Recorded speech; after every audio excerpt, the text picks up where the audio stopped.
வணக்கம். திருவண்ணாமலை மாவட்ட இணை இயக்குனர் மருத்துவ மற்றும் ஊரக நலப்பணிகள் அலுவலகம் முன்பு பம்பா நதி கால்வாய் போன்று கழிவுநீர் தேங்கி சுகாதார சீர்கேடு, நோயாளிகள் மற்றும் பொதுமக்கள் கடும் அவதி. சுகாதாரத்துறை வளாகம் முன்பு தேங்கி நிற்கும் கழிவுநீர் கால்வாய் பற்றி இணை இயக்குனர் அலுவலகத்திலிருந்து புகார் அளித்துள்ளார்கள். ஆனால் செவிசாய்க்காத நகராட்சி ஊழியர்கள். மேலும் பொதுமக்கள் காசநோய் பிரிவு மற்றும் இணை இயக்குனர் அலுவலகத்திற்கு செல்ல வேண்டும் என்றால் அந்த பாதையை கடந்துதான் செல்ல வேண்டியதாக உள்ளது.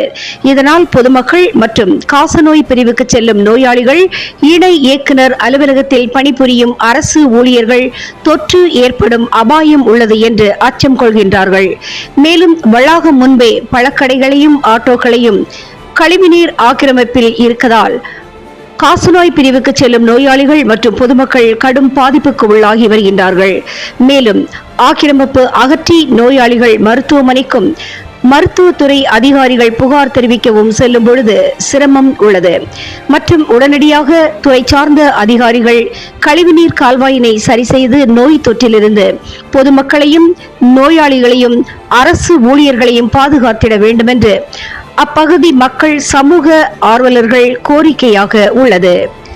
தினமுகம் எக்ஸ்பிரஸ் செய்திகளுக்காக திருவண்ணாமலை மாவட்டத்திலிருந்து தலைமை நிருபர் எஸ். அச்சுதன் மற்றும் ஐயம்மாள்.